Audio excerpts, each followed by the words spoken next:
Hello, and welcome to A Case with LØRN and BI Norwegian Business School. This is a part of the series we are creating together, and we're trying to explore the main challenges and opportunities to create good, fair, and responsible AI. And this conversation will be a sort of a guest lecture to the BI course, Responsible AI Leadership. My co-host, as in the whole series, is Christian Fiesler, Professor of Communication Management at BI. And our joint guest is Loek Vredenberg, who is the CTO of the Norwegian part of IBM. Welcome, Loek, and welcome again, Christian. So we're going to play this over 30 minutes in a format where you have to introduce yourself first. Loek, we want to get to know you and a little bit personally as well. So if you have some sort of a exotic hobby, you will have to let us in on that. And then we're going to chat and find out what do you mean by practical and fair AI. And then Christian and I will try to conclude with what we both think is the best idea we managed to extract from your head in this informal chat. Okay? Good plan. Very good. Well, then I have to ask you, gentlemen, to introduce yourself, and we will start with our dear professor first. Yeah, hello, I'm Christian Fiesler, one of the hosts of this podcast, together also with my colleague Samson, which you might meet later. And yeah, very happy to interview kind of a few thinkers and practitioners about how we can build responsible AI in Norway and beyond. Very cool. So you've been introduced as a thinker and a practitioner, Loek, of AI. What do you say? Well, I think that's correct. I've dabbled with a number of implementation projects in Norway the last, I would say, 7 years maybe, both directly involved or as a sponsor of the project. And I read a lot, yes. So I have opinions. As my colleagues say, and my family, by the way, I have a lot of opinions on everything, basically. If they're good or bad, I don't know, that for others to judge. But I think it's important to have opinions so you can have a dialogue and discussion with others and then form that opinion over time. I'm Dutchman living in Norway. My colleagues call me the Flying Dutchman, even if I can't fly.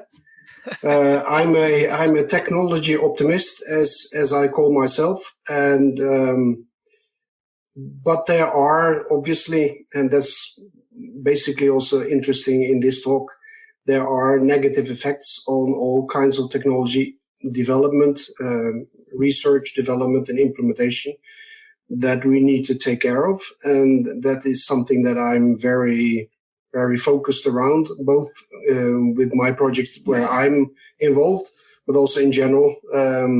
I don't think all technology that we're developing at the moment are good or are driving us in the right direction as a society. And that's something that we need to discuss. So here's my reaction. And I am also very opinionated, as my family and my colleagues would say. I believe that we actually need to take positions, and waiting and seeing is not a strategy. It's basically cowardice sometimes.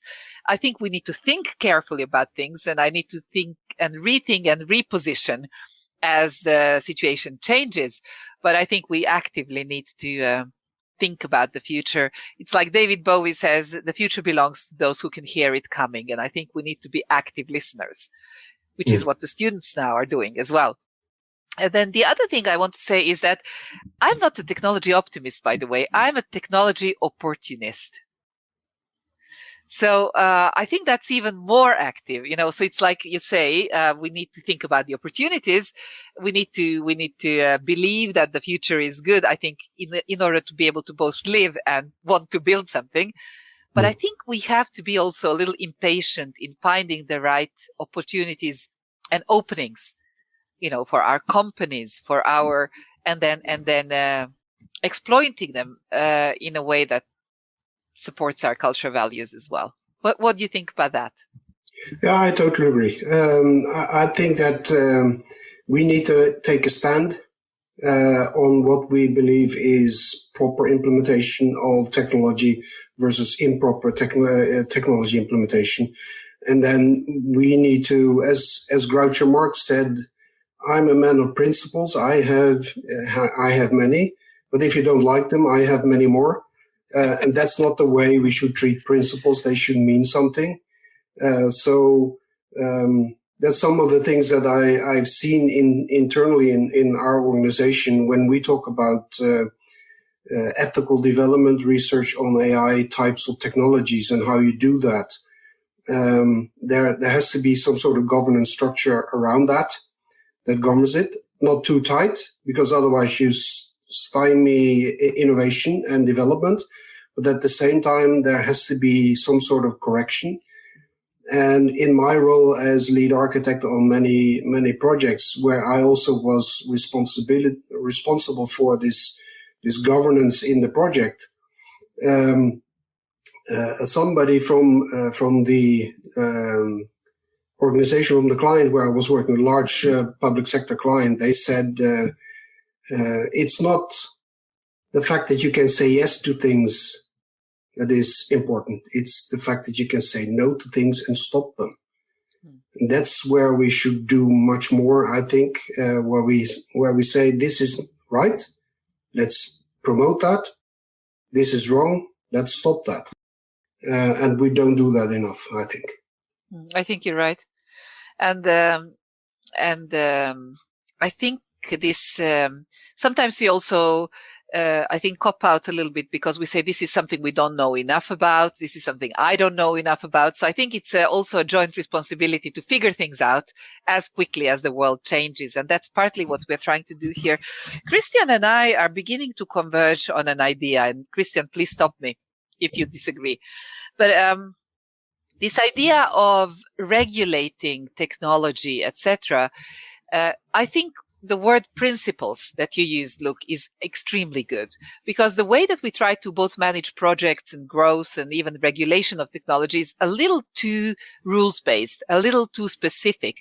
So what I'm hoping for is that maybe in this course we can also discover a few guiding principles for developing responsible AI and new technologies related to that. And maybe we can now play a little bit with some ideas around those principles. What do you think, Christian? Absolutely agree. Yeah. So I think the idea that you both right now point out, right, that on the one hand we should be principled, but also opportunistic. I think that is not necessarily a juxtaposition, right? But because in order to be opportunistic, as maybe as understood as figuring out what works, what doesn't, where can we essentially create the greater good. I think that should be governed by principles. And I would really, really love to hear what you, for instance, Loek, as a practitioner, good principles to live by or to design by or to manage by. Well, in my organization, and I'm quite old now, so I'm a lifer in IBM, as they say. I've started there in 1985, so it's a long time ago. And in IBM, we have been focused really around how do we do this properly. And as you may know, we have had a research department for a very, very, very long time, and they do basic research. Basic research is quite interesting, but it could also potentially be dangerous. So we have, from the outset, been very focused around doing that type of research properly, having the right boundaries around that, also for AI. So when we started really in earnest to work with this technology in maybe the mid-2000s, we did a lot of stuff before that, but it really began focusing in the mid-2000s. When we started working on the Jeopardy solution in research, we basically established three main principles. One is that the concept or the notion that AI should augment human intelligence, not replace them, or not create artificial intelligence, no, augment human intelligence, i.e., positioning AI as a tool. Second is that the data, which is always important in these kinds of solutions, the data and the insight gleaned from that data is owned by the creator of the data. Always. That never transfers. And this, I know there's a number of organizations in the marketplace today that don't look at it this way, but we do. And thirdly, that new technology, this is not just for AI, but new technology in general has to be transparent and explainable. If we don't know what's going on, then it's in essence, or on the outset, it's dangerous. Could be a good result, could be a wrong result. We don't know because we don't know how it works. So those were the three main principles. But we thought that's not enough. You can't run a business based on those three principles. You need to operationalize those principles in some way. So then we said, okay, how do we do that? We need to have some characteristics on what is, as we started out, fair or good AI. And there's some characteristics you could say. Well, first is obviously fair AI needs to be fair. That means that it gives equitable treatment to the individuals that are subjected to the AI models that are being used. And that means that you have to have a data set that is trained that encompasses all the subject elements of the population that you want to use the AI model for example. In a lot of terms, we call that bias. If it's not correctly trained, it's biased. And so that's important. Then it needs to be robust. So when you expose an AI model on the internet, for example, as a service, you need to make sure that it cannot be attacked by anyone who wants to bombard it with data with a specific view of the world and then change the way the AI model basically acts. So you need to make sure and ensure, and there are technologies to do that, to make sure that AI is robust. Then it needs to be transparent. So what we've done, and this is just a proposal from IBM Research, is basically copying what is being done in foodstuffs. When you buy canned food, you have on the label what's inside of the can. Basically, it's a very good comparison because you don't know exactly what's in the can because it's opaque. You can't see through it. So you need to have something that describes what does the AI model do, how it was trained, what data was used, etc., etc.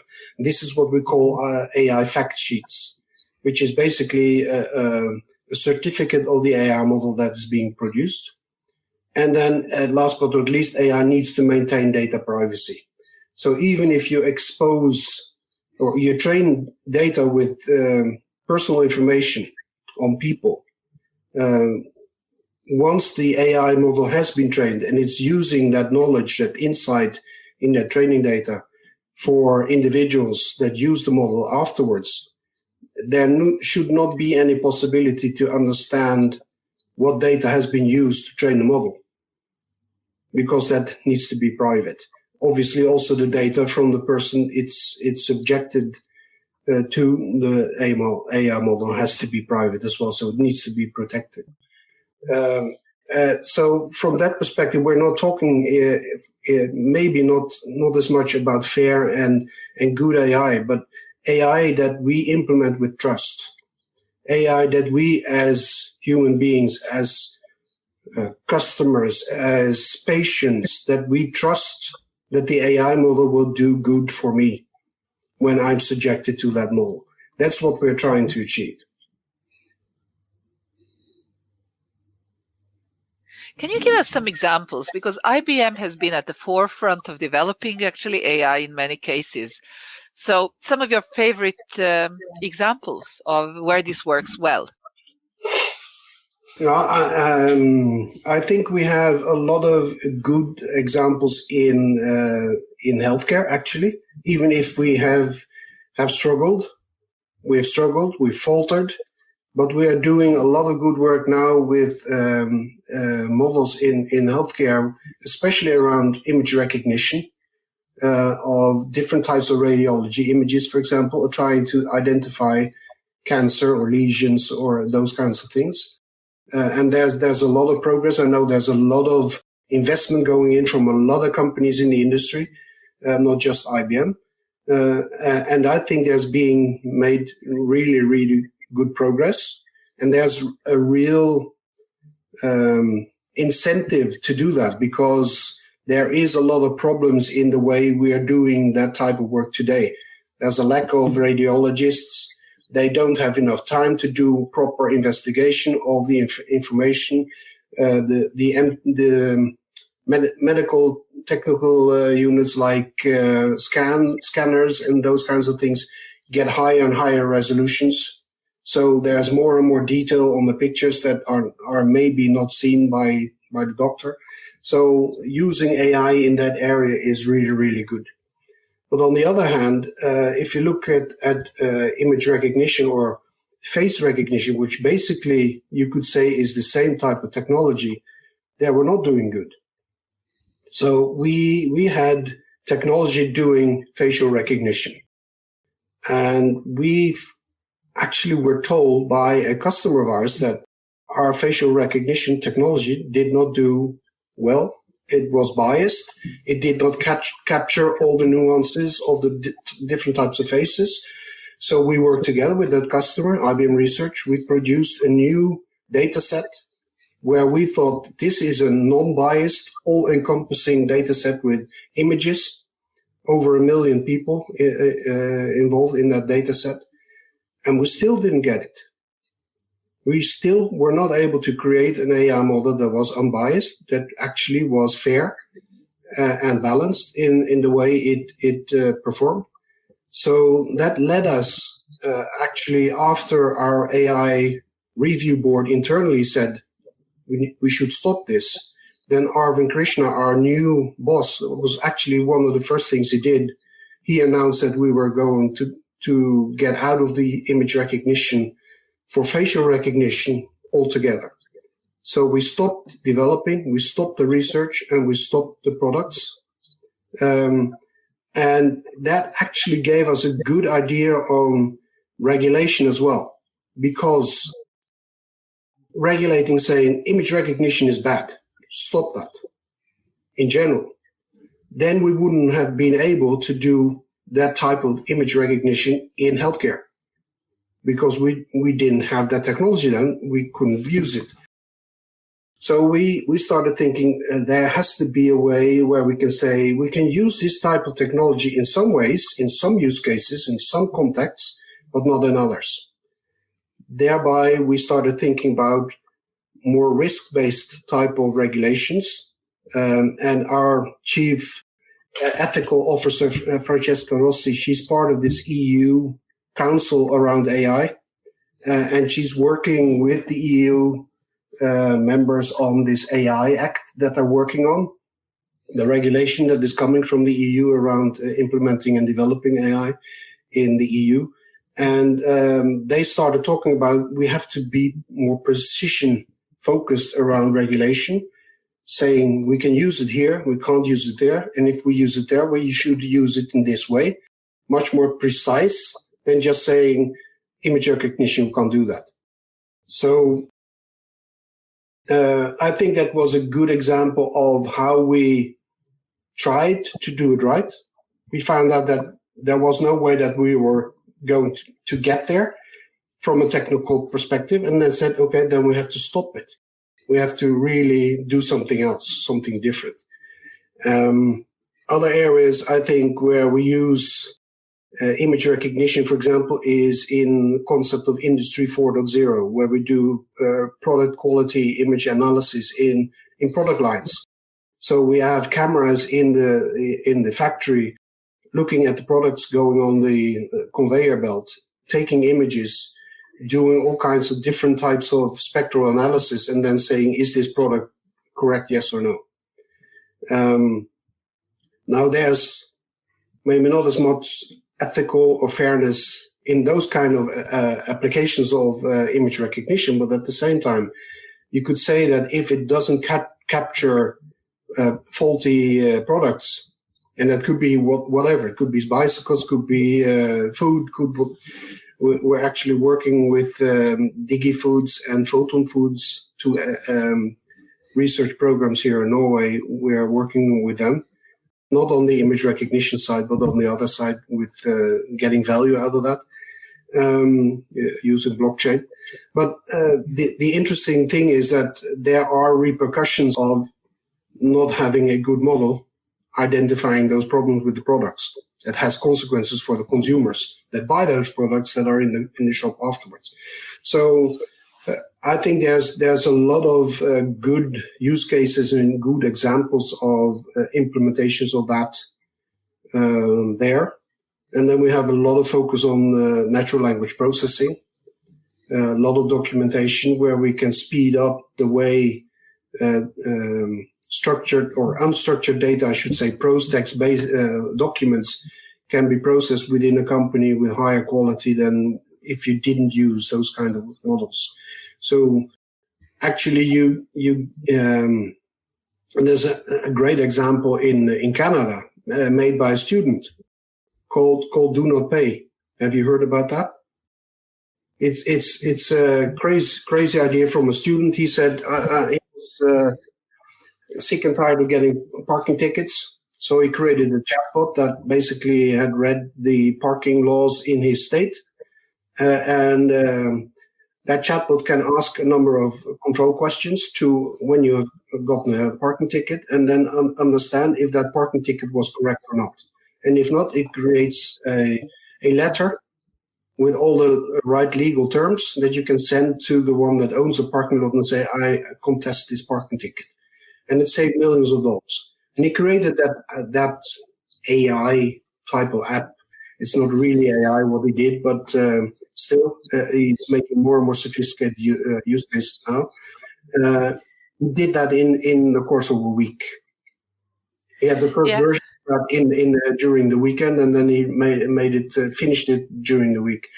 And if you look at that, the adoption of that technology, it makes that people get legal access that otherwise wouldn't have had legal access. So it makes processes where there's constraints in society at the moment more available for other people, not just for the rich people.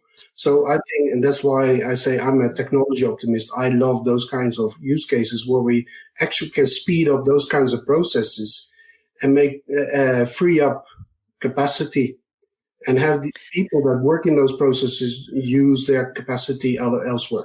Yeah, sorry. You are Dutch and you have lots of opinions, and I need to summarize them. Yes. So what I've heard you speak about, Loek, is that you believe in technology's power of being inclusive, democratizing, and there are lots of really good examples of that in what you just said. And then it's really important that when there is an example of the opposite, it's the technologist's responsibility to backtrack. And to say no is super important. But, all of this is very difficult. I mean, AI is very complex in itself. And now we're talking about lots of other stuff, ethics, etc., surrounding it. So what advice would you give to companies, managers, future managers listening to this course to get started with AI in the right direction? So I'm looking for something that's like relatively simple 2-3 steps, and that doesn't scare them breathless from the start. Yeah, I think first and foremost is obviously it's starting with the problem. What's the problem you want to solve? Understanding that problem, really. And is that something that both has value for you in your organization, but also for either your users or your customers, that they can get value out of that as well, if you solve that problem. Second then is look at the data that you need to solve that problem. So obviously is the problem a problem that could be solved using this type of technology? and then finding out the data. What type of data do you need? Do you have that data? Is it personal information or sensitive personal information or not? Is it a use case where you actually decide if people get money? Like, for example, social services, if you take decisions or at least recommendations of if persons get an application, yes, allowed or no, those kinds of things you should be aware of, and then act accordingly with regard to risk. So I think that's, in one word, it's a risk assessment of the idea that you have. And if this, for example, is just, okay, I want to speed up the way I do this work, which I do manually now, I want to automate this and speed it up, then most likely there's not a lot of risk of creating an AI model that is not fair or that has bias or whatever. Then I would say experiment with it, do it. At the same time, if you feel that there are restrictions, then at least make sure that you have the right skills in-house that understands that risk. And if not, work with partners. There's a lot of good service partners in the market in Norway. Work with IBM. IBM gives support. We're working together with the Norwegian Cognitive Center, for example, in that capacity, and give both advice and support to clients that want to start with AI and implement that in operations. And we do a lot of that work actually for free. So there's a lot of, and obviously academics. Nora is a great partner. Norse. There's a lot of groups that actually are willing and interested to work with commercial organizations and also public sector organizations on that. So 3 things: understand the problem, understand the risk of the problem, understand if you have the data, and if you don't have the data, can you license it? Can you buy it from somebody else legally? Do this properly. Make sure that you have this data ownership resolved, even if you use external data. And thirdly, make sure that you have the right skills in-house or ally yourself with somebody who has the skills, who has the experience. And it's the same thing with handling data as such. After GDPR came, there's still a lot of companies, I think, that don't handle data accordingly. They are not aware of the risk they're running of not handling personal information properly, making sure that they are handling according to basically the law, and that they're running this a risk of getting into the papers for the wrong reasons, hurting their brand. And the same can happen with application of AI the wrong way, especially if this AI Act, which EU is still working on, goes into effect. Then we need to make sure that when we start projects, that we actually do those projects in accordance with the law. But otherwise, I think, as you said, we need to experiment. So we need to be able to do these things in experimental ways, maybe even with synthetic data or other types of test data that are not privacy driven. Wait, Look, I have to summarize a little bit and unpack before we get into synthetic data. For now, you're at a different level altogether. So what you said is basically the most important thing is identify the problem. Figure out what you want to solve. And I think this is so important because so many companies start from the opposite end and say, oh, let's figure out what AI can do for me. Yeah. And it's actually, what do you need to solve and how could, good statistics and good data help you to figure it out? Identify the problem, but then also think about the risks and be very, very kind of truthful and fair about those risks, because you might be getting on a road which you really don't want to be getting on. And then find partners, find data or buy data, get the skills, I heard you say, and then build your model, your hypothesis, and use the model and continue learning. And then make sure that you're legal in terms of both GDPR and the upcoming regulation. And then perhaps the most important last point is you said experiment and play. This is something that is an amazing tool. And I think it's a part of this exploration of what can it do for me within the principles that we've defined for safety. Now, if you agree with that summary, I'd like you to say 2 words about what's the point of synthetic data. And then we need to ask Christian to make sure that he has got the most important idea out of your head. Okay, what's the point with synthetic data? In a lot of use cases, we need to use proper data, specifically about people. And that's where usually the issue lies. So one of the things that we've been struggling with, and this is the industry, not just IBM, struggling with is, typically the data that AI uses is, in a lot of cases, unstructured data. So how do you anonymize or depersonalize unstructured data? Okay, there are ways to do that. But how do you prove that you have really taken out all the identifiable data from that data set? That's one problem. We can't prove it. Mathematically, it's not possible to prove that if you have a document of 60 pages with information on a person, is that just the name, the address, the age that you should remove? Or are there actually things said about that person that you could use to do a Google search and then find the person online because he has in a Twitter feed or on his Facebook page written about an episode in his life or her life that actually concerns that. So I think the only way to do that is to make fake people.